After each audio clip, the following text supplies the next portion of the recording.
നമസ്കാരം. ശ്രീകൃഷ്ണ കഥാമൃതം ഭാഗം 660 660. ഓം ഗം ഗണപതയേ നമഃ. ഓം സം സരസ്വതേ സ്വാഹ. ഓം ശ്രീ ഗുരുഭ്യോ നമഃ. ഓം ശ്രീ രംഗനാഥ ശർമ്മണേ നമഃ. നാരായണ നാരായണ നാരായണ നാരായണ നാരായണ നാരായണ നാരായണ നാരായണ നാരായണ നാരായണ നാരായണ.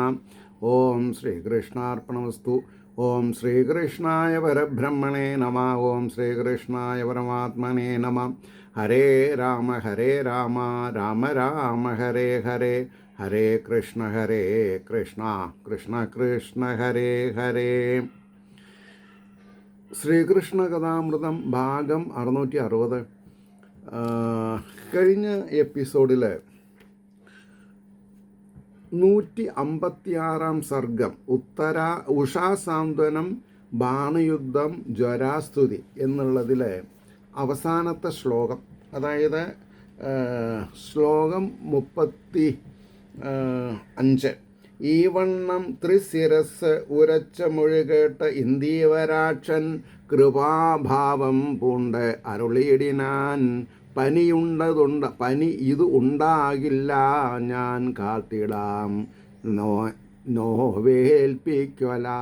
നമ്മളോതും ഇവയൊന്നോർപ്പോൻ ഇനി തൃക്കടൽ പൂവന്നിച്ചു മടങ്ങിനാൻ. മഹിതമാം മഹേശ്വരം വിജ്വരം.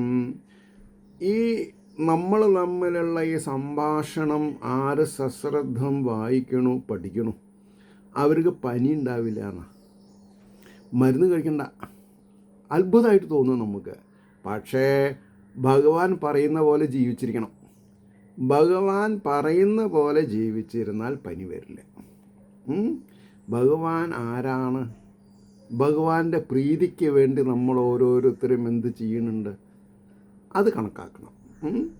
അപ്പോൾ ഇനി നമുക്ക് ബാണപരാജയവും ഭഗവത് അനുഗ്രഹവും. ഒന്നാമത്തെ ശ്ലോകം, സർഗം 157. ഉടൻ വീണ്ടും പുറപ്പെട്ടു ബാണൻ കൃഷ്ണനെ വെല്ലുവാൻ. ആയുധങ്ങളെ വർഷിച്ചാൻ 1000 കൈകളാലവൻ. 1000 കൈകളെ കൊണ്ട് ആയുധങ്ങൾ പ്രയോഗിച്ചു. എന്തിനെ? കൃഷ്ണനെ ജയിക്കാൻ. അസ്ത്രങ്ങളെയ്തിടും അതേ കൈ കൊളയ്ക്കയും അച്യുതൻ മൂർച്ചയേറിയ ചക്രത്താൽ മുറിപ്പതിനൊരുങ്ങിനാൻ. ബാണൻ്റെ ഓരോ കയ്യിൽ നിന്ന് വരുന്ന അസ്ത്രങ്ങൾ അടുത്ത അസ്ത്രം തൊടുത്തു വിടുന്നതിൻ്റെ മുമ്പേ തൃച്ചക്രം കൊണ്ട് എന്താ ഇപ്പം നമ്മൾ പറയുക, ഈ പുല്ല് വെട്ടണ യന്ത്രമുണ്ട്, നോക്കിയിട്ടുണ്ടോ? യൂട്യൂബിലൊക്കെ കാണും പുല്ല് വെട്ടണ യന്ത്രം. അതേപോലെ അരിഞ്ഞ് വീഴ്ത്താൻ തുടങ്ങി. അങ്ങനെ വീഴ്ത്തിക്കൊണ്ടിരിക്കുമ്പോൾ അസ്ത്രങ്ങളെ ഇതിടും അതേ കൈകൾ ഒക്കെയും അച്യുതൻ മൂർച്ചയേറിയ ചക്രത്താൽ മുറിപ്പതിനൊരുങ്ങിനാൻ. തളിർത്ത മാമരത്തിൻ്റെ കൊമ്പ് വെട്ടുന്ന മാതിരി, തളിർത്ത മാമരത്തിൻ്റെ കൊമ്പ് വെട്ടുന്ന മാതിരി അമ്പോരുഹാക്ഷൻ ബാണൻ്റെ മിക്കതും കയ്യറുക്കവേ. ഒരു 996 ആയപ്പോഴേക്കും പരമേശ്വരൻ വന്ന് പിടിച്ചു കയ്യെ. ക്ഷമിക്കണം. അടങ്ങി നിൽക്കുവാനാവാന് അതിവേഗം മഹാനടൻ ചക്രായുധൻ അരികിൽ വന്നോതിനാൻ. ഭക്തവത്സലൻ സാക്ഷാൽ പരമശിവൻ ഓടി വന്ന്, അവിടെ ഒരു പ്രയോഗമുണ്ട്, അടങ്ങി നിൽക്കുവാനാവാന്. തൻ്റെ ശിഷ്യന് അനുഭവപ്പെടുന്ന ദുർവിധി കണ്ടു നിൽക്കാൻ സാധിക്കാതെ കണ്ട് ഓടി വന്ന് അതിവേഗം മഹാനടൻ. ആര്? ഇവിടെ മഹാനടൻ പരമശിവനാ. മഹാനടൻ ചക്രായുധൻ അരികിൽ വന്നോതിനാൻ. ഭക്തവത്സലൻ കൃഷ്ണൻ്റെ അടുത്ത് വന്നിട്ട് പറഞ്ഞു ഇങ്ങനെ. ഇനി ഇവിടുന്ന് 5-ാമത്തെ ശ്ലോകം മുതൽ 32-ാമത്തെ ശ്ലോകം വരെ 27 ശ്ലോകങ്ങൾ ഭഗവാൻ പരമശിവൻ ഇങ്ങോട്ടും കൃഷ്ണൻ അങ്ങോട്ടും സ്തുതിക്കുകയാണ്. ഞാൻ തന്നെ നീ, നീ തന്നെ ഞാൻ. ഇത് മനസ്സിലാക്കണം. എന്നിട്ട് വേണം എന്നിട്ട് പറയുന്നുണ്ട്, നന്നെ അങ്ങയെ ഭജിക്കാണ്ട് എന്നെ ഭജിച്ചിട്ട് കാര്യമില്ല. പരസ്പരം ഇതൊന്നും ആരും ശ്രദ്ധിക്കണില്ല. നോക്കാം, 5-ാമത്തെ ശ്ലോകം നോക്കിക്കോളൂ. ഭഗവൻ നിൻ കഥാപുണ്യശ്രവണം ചെയ്യുവോനിലും കാൺമീല കോപം ഈ വണ്ണം നിർത്തണം കരുണാനിധേ. ഒരു ഗുണപാടുണ്ട് അവിടെ. എന്താ? ഭഗവൻ നിൻ കഥാപുണ്യശ്രവണം ചെയ്യുവോനിലും. കൃഷ്ണനോട് പരമശിവൻ പറയാണ്, നിൻ്റെ പുണ്യശീലങ്ങൾ ഉരുവിടുന്ന ഭാഗവതം ശ്രവിക്കുന്നവനിൽ ഇത്ര ദേഷ്യം ഞാൻ കണ്ടിട്ടില്ല. നിർത്തണം കരുണാനിധേ, പ്ലീസ് ഡു സ്റ്റോപ്പ്. ഇവനെ ഇനി ഒരു 4 കയ്യ് പേരിന് വേണ്ടിയിട്ട് ബാക്കി വയ്ക്കൂ. അഹങ്കാരം അകക്കാമ്പിൽ ആകമാനം അകന്ന് ഇനി അത്യന്ത ശുദ്ധനായി തന്നെ മിന്നും ഈ ബലിനന്ദനൻ. മഹാബലിയുടെ മകനായിട്ടുള്ള ഈ ബാണൻ അത്യന്തം ശുദ്ധനായി തന്നെ മിന്നും ഈ ബലിനന്ദനൻ. അപ്പോൾ ഇവിടെ ഒരു കാര്യം ആലോചിച്ച് നോക്കണം. മഹാബലി സർവ്വതും ഭഗവാൻ വിഷ്ണുവിന് അടിയറ പറഞ്ഞിട്ടാണ് അനുഗ്രഹം ഉണ്ടായത്. ഇവിടെയോ ആ മഹാബലിയുടെ മകനാണ് കൃഷ്ണന് എതിരായിട്ട് യുദ്ധം ചെയ്യുന്നത്. അപ്പോൾ 10 ഗുണം 10 ഗുണം എന്നുള്ളത് ഭാഗവതം സ്വീകരിക്കണില്ല. ഭാഗവതം നല്ല എവിടെയും സ്വീകരിക്കണില്ല. ഒത്തുച്ച ഒത്തു, അത്രയേ ഉള്ളൂ. അപ്പോൾ അറിയാതെ ഇവൻ ഈ വണ്ണം ചെയ്തതും ചെറ്റു യുക്തമാം തേജസ്സുകൾക്കും തേജസ്സായി വിളങ്ങും നീ പരാൽപരൻ. അറിയാതെ ഇവൻ ഈ വണ്ണം ചെയ്തതും, അറിയാതെ അങ്ങയുടെ ഗുണഗണങ്ങൾ അറിയാതെ കണ്ടാണ് ഇവൻ ഇങ്ങനെയെല്ലാം ചെയ്തത്. ചെറ്റ് അയുക്തമാം, ചെറ്റുയുക്തമാം എന്നല്ല, ചെറ്റു അയുക്തമാം തേജസ്സുകൾക്കും തേജസ്സായി വിളങ്ങും നീ പരാൽപരൻ. നീ ആരാണ്? പരാൽപരൻ, എല്ലാവരിലും മേലെ. ദേവവാക്യങ്ങളിൽ പോലും ഗൂഢനായി വാഴുകയല്ലയോ. ഇത് നമ്മൾ മനസ്സിലാക്കണം. ദേവവാക്യങ്ങളിൽ പോലും ഗൂഢനായി വാഴുകയല്ലയോ.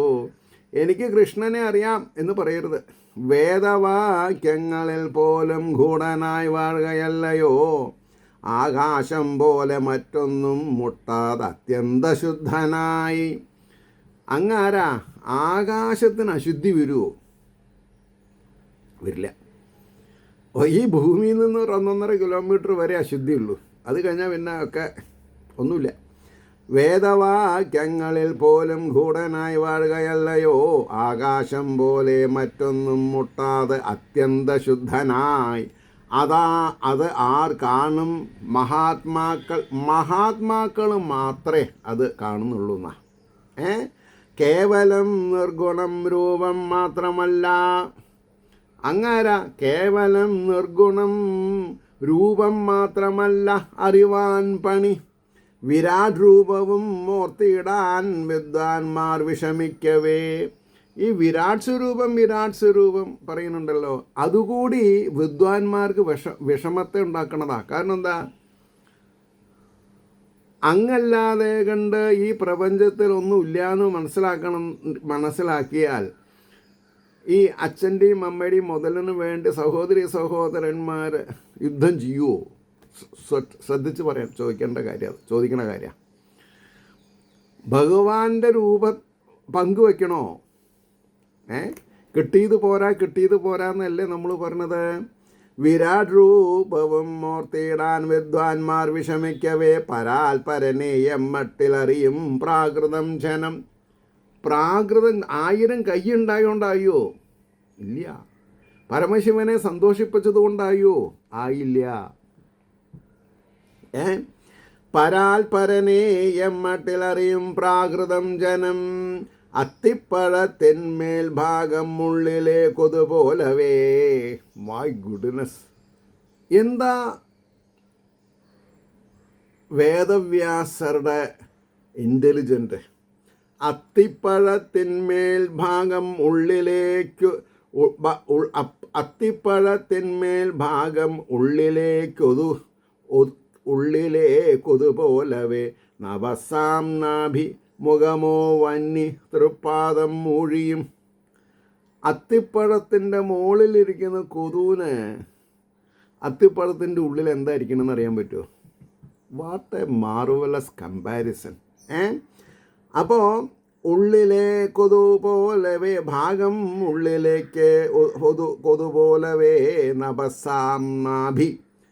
ഈ വിരാട് സ്വരൂപത്തിൽ എന്താ പറയുന്നത്? നഭസ് ആണ് നാഭി. ഭഗവാന്റെ പൊക്കിളാണ് ആകാശം. മുഖമോ വന്നി തൃപ്പാദം മൂഴിയും. ഭൂമിയാണ് തൃപ്പാദം. എത്ര ആൾക്ക് ഇത് കണക്ട് ചെയ്യാൻ പറ്റുന്നുണ്ട്? മനസ്സ് ചന്ദ്രൻ, വാർക്കൂന്തൽ മുകിൽ മാലകൾ. വാർക്കൂന്തൽ മേഘങ്ങളാണ് പറഞ്ഞത്. ആവിധം വിരാട് രൂപം ഉപാസിപ്പൂ വിദ്വാൻമാർ ഒട്ടുമന്നിതിൽ. ഈ ഭൂമിയിൽ വിരാട് സ്വരൂപം അങ്ങനെ മനസ്സിലാക്കിയിട്ടുള്ള ആൾക്കാർ വളരെ തുച്ഛമാണ്. വെറും യദുവരന്നോർക്കിൽ നവസംഗിനാഭിയാം. നല്ല ചോദ്യം, നല്ല ഉത്തരം എന്നാണ് ഞാൻ റിമാർക്സ് ചെയ്തിട്ടുള്ളത്. Good question, good answer. വെറും യദുവരൻ എന്നോർക്കിൽ, കൃഷ്ണൻ ഒരു യദുപ്രമാണി അല്ലെങ്കിൽ വസുദേവർക്കും ദേവയ്ക്കും ഉണ്ടായ മകൻ എന്ന രീതിയിൽ ആണെങ്കിൽ നഭസെങ്ങനെ നാഭിയാം. ആകാശം എങ്ങനെ നാഭിയാവാണ്? അതിനാണ് പരം ഗുരു, പരമമായൊരു ഗുരു. ഇപ്പം ഞാൻ ചെറുശ്ശേരിൽ ആർ കരുണാകരൻ പിള്ള എന്ന മഹത് വ്യക്തിനെ കണ്ട് മുട്ടിയിട്ടില്ലായിരുന്നെങ്കിൽ എനിക്ക് എങ്ങനെ നിങ്ങളുടെ മുമ്പിലെത്താൻ സാധിക്കാം? ഞാൻ നിങ്ങളുടെ മുമ്പിലെത്തി. എന്നിട്ട് ഓരോരുത്തർക്കും എന്ത് ലാഭമുണ്ടായി? ഞാൻ പറഞ്ഞ മനസ്സിലാവുണ്ടോ? ഇതിങ്ങനെ നോണ്ടിപ്പോയോണ്ടായില്ല. 35 മിനിറ്റ് എക്സ്റ്റെൻഡായിട്ടുള്ള ഒരു എപ്പിസോഡ് 100 ആൾ കണ്ടു.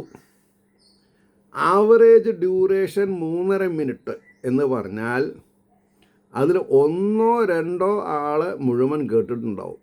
എന്തിന്? എങ്ങനെ? അവരെ മാത്രമേ ഭഗവാൻ സെലക്ട് ചെയ്തിട്ടുണ്ടാവുള്ളൂ.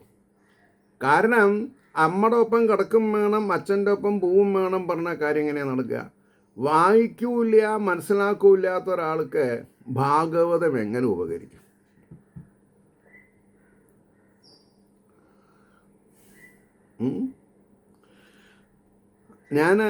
ഇന്നെനിക്ക് വളരെ സന്തോഷമുള്ളൊരു ദിവസമാണ്. ഇന്ന് കാലത്ത് 6 മണിക്ക് ഞങ്ങൾ വീട്ടിൽ നിന്ന് ഞാനും മിസ്സീസും കൂടി ചെറുപ്പള്ളിശ്ശേരി അടുത്ത് കാറൽമണ്ണയിൽ ഒരു വിശേഷപ്പെട്ട ശിവക്ഷേത്രത്തിൽ തൊഴാൻ പോയി. കാണേണ്ട ക്ഷേത്രം, ഗംഭീര ക്ഷേത്രം, അതിഗംഭീരമായിട്ടുള്ള ക്ഷേത്രക്കുളം, ശിവപ്രതിഷ്ഠ, വെൽ ക്ലീൻഡ്, വെൽ മെയിൻറ്റൈൻഡ്. ഞങ്ങളവിടെ ഒരു 7-7:15 എത്തി. 7-7:15 എത്തിയപ്പോൾ തിരുമേനി പൂജകൻ, ചീഫ് പ്രീസ്റ്റ് മന്ത്രങ്ങൾ ഓരോന്ന് ചൊല്ലി ശംഖുതീർത്ഥം ഭഗവാൻ അഭിഷേകം ചെയ്യാണ്. അവിടെ തൊഴാൻ വരുന്നവരൊക്കെ തൊഴുത് ഒരു ഭാഗത്ത് കുറച്ച് പ്രസാദവും അതേമാതിരി പിന്നെ ഗണപതി ഹോമത്തിൻ്റെ പ്രസാദവും കുറച്ച് തീർത്തൊക്കെ വെച്ചിട്ടുണ്ട്. എല്ലാവരും വരണവരെ അതായത് അവിടെ നിന്ന് തൊഴുത് പോണവർക്ക് അവർക്കെടുത്ത് സേവിക്കാൻ പോവാം.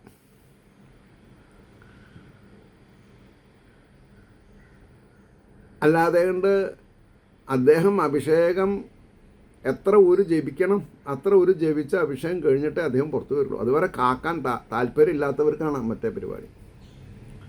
ഒരു ശബ്ദകോലാഹലവും ഇല്ല. ഇന്ന് മുങ്ങിക്കുളിച്ചിട്ട് ഞാൻ പട്ടാമ്പി വിടുന്നതിൻ്റെ മുമ്പേ മുങ്ങിക്കുളിച്ച് അമ്പലത്തിൽ പോയിരുന്ന ഒരു വ്യക്തിയാണ് ഞാൻ. എനിക്കത് നിർത്തിയതിൽ ഭയങ്കര സങ്കടമുണ്ട്. എന്നാൽ ഞാൻ വിചാരിച്ചു 2012 ഞാൻ കുരുവമ്പലത്തിൽ വന്ന് സെറ്റിൽ ചെയ്താൽ എനിക്ക് മുങ്ങിക്കുളിച്ച് തൊഴാലോ എന്നുള്ളത്. ഉണ്ടായില്ല. കാരണം എന്താ, കുളത്തിൻ്റെ അപ്കീപ്മെൻ്റൊക്കെ പോയി, ആരും ശ്രദ്ധിക്കാതെ ഉണ്ടായി. വഴുക്കി വീണാൽ അനാഥപ്രേതം പൊന്തും. നമ്മുടെ സംസ്കാരം വളരെ വ്യത്യാസമായി. എന്നാൽ കുരുവമ്പലും ഈ തിരുമുല്ലപ്പള്ളി ശിവക്ഷേത്രത്തിനടുത്തും അതും ഗ്രാമപ്രദേശമാണ്, ഇതും ഗ്രാമപ്രദേശമാണ്. പക്ഷേ അവിടെയുള്ള ആ ഗ്രാമീണർക്ക് ആ ക്ഷേത്രം നിലനിർത്താൻ ഭയങ്കര ഔത്സുക്യമുണ്ട്. ഇവിടെ അതില്ല. അതാണ് സങ്കടം. അപ്പോൾ വെറും യദുവരൻ നോർക്കിൽ നഭസങ്ങിനെ നാഭിയാം അചിന്ത്യ ശക്തിയാലാണെന്നരുളുന്നു മനസ്സുകൾ. അചിന്ത്യ ശക്തിയാലാണെന്നരുളുന്നു മനസ്സുകൾ. അചിന്ത്യ ശക്തി എന്ന് പറഞ്ഞാൽ ചിന്തിക്കാൻ സാധിക്കാത്ത ശക്തിയാലാണെന്നരുളുന്നു മനസ്സുകൾ. ഭക്ത്യാദികൾ വളർത്തിക്കൊണ്ട് ഉലകിനൊളിയേറ്റുവാൻ. ഭക്ത്യാദികൾ വളർത്തിക്കൊണ്ട് ഭക്തി വർദ്ധിപ്പിച്ച് ഉലകിന് ഒളിയേറ്റുവാൻ, ഷൈനസ് ഉണ്ടാവാൻ, ഷൈൻ ഉണ്ടാവാൻ, ഷൈനസ് അല്ല, ഷൈൻ ഉണ്ടാവാൻ അവതാരങ്ങൾ കൈക്കൊള്ളും നിനക്ക് ഞങ്ങൾ വിധേയരാം. അങ്ങ് പല വിധത്തിലുള്ള അവതാരങ്ങൾ എടുക്കണു. എന്തിനു വേണ്ടി? സജ്ജനങ്ങളെ കൈപിടിച്ച് ഉയർത്താൻ വേണ്ടി. പക്ഷെ ആരും കൈ കാണിച്ചു കൊടുക്കില്ലെങ്കിൽ ഭഗവാൻ വന്ന് ഇക്കിളിപ്പെടുത്തിട്ട് കൈ പിടിച്ച് കൊണ്ടുപോകും. ഇല്ല, ഭഗവാൻ നമ്മളെ കൈപിടിച്ച് ഉയർത്തണേന്ന് പറഞ്ഞ് 2 കൈയും അഞ്ജലിബന്ധം ചെയ്ത് നമ്മൾ പ്രാർത്ഥിക്കണം. ഭഗവാനെ, അങ്ങയുടെ വിഭൂതികളെ മനസ്സിലാക്കാനുള്ള കഴിവ് തരണേ. അവിടെയാണ് വ്യത്യാസം. ദേഹാനുരൂപം ചൈതന്യം ഉൾക്കൊള്ളൂ പലമാതിരി. ഇതിനേക്കാൾ ഡീസൻ്റായിട്ട് എങ്ങനെ എഴുതുക? ദേഹാനുരൂപം ചൈതന്യം ഉൾക്കൊള്ളൂ പലമാതിരി. സൽഗുണങ്ങൾ വളർത്തിയിടാൻ മാത്രം നീ ഏകൻ അവ്യയൻ. അവ്യയൻ എന്ന് പറഞ്ഞാൽ എന്താ അർത്ഥം? അങ്ങയുടെ കൃപ എത്ര ഞാൻ മനസ്സിലാക്കിയാലും അങ്ങയുടെ കൃപാകടാക്ഷത്തിന് യാതൊരു ശുഷ്കമില്ല, അതായത് കമ്മിയാവണില്ല. എത്ര ആൾ എൻ്റെ കൃഷ്ണ എൻ്റെ കൃഷ്ണ എന്ന് വിളിച്ചാലും അവർക്കൊക്കെ അങ്ങ് കൃപാലു തന്നെയാണ്. വ്യയമില്ലാത്തത് ആണ് അവ്യൻ എന്ന് പറയുന്നത്. അതായത് ഫുള്ളിനെസ്, പൂർണ്ണത്തിൽ നിന്ന് പൂർണ്ണമെടുത്താൽ അവശേഷിക്കുന്നും പൂർണ്ണം. അപ്പോൾ അചിന്ത്യ ശക്തിയാൽ ഈ മട്ട് അന്തര്യാമിസ്വരൂപനായി. ഒറ്റ കുട്ടിക്കറിയില്ല. ഗുരുവായൂർ അമ്പലത്തിൽ ക്യൂ നിൽക്കുന്നവർക്ക് ഈ ശ്ലോകത്തിൻ്റെ അർത്ഥം എത്ര ആൾക്കറിയും? അചിന്ത്യ ശക്തിയാൽ ഈ മട്ട് അന്തര്യാമിസ്വരൂപനായി. മിന്നാകിൽ എമ്മട്ടറിയും മർത്യൻ ഭക്ത്യാദിമാധുരി. നല്ല ചോദ്യമാണ്, പക്ഷേ ആർക്കും അറിയില്ല. അചിന്ത്യ ശക്തിയാൽ ഈ മട്ട് അന്തര്യാമി സ്വരൂപനായി. മിന്നാകിൽ എമ്മട്ടറിയും മർത്യൻ ഭക്ത്യാദിമാധുരി. ഭക്തിയുടെ മാധുര്യം അറിയണമെന്നുണ്ടെങ്കിൽ മരണം സ്വാഭാവികമായിട്ടുള്ളവൻ അചിന്ത്യ ശക്തിയെ ചിന്തനം ചെയ്യണം. ഇതതില്ല. ബുദ്ധീന്ദ്രിയാദി മൂടില്ല നിന്നെ. ബുദ്ധി ഇന്ദ്രിയാദി ഇന്ദ്രിയ ശക്തി കൊണ്ട്, ബുദ്ധി കൊണ്ട് മൂടില്ല നിന്നെ. തൊടാൻ പറ്റില്ല. അങ്ങയുടെ കൃപ വേണം. നിന്നാൽ അതൊക്കെയും, അങ്ങയാൽ ഇതൊക്കെയും മിന്നുന്നു. സൂര്യനാൽ മേഘം പോലെ നീ വിശ്വഭാവനൻ. അപ്പോൾ നീ മിന്നുന്നു. എന്നിട്ട്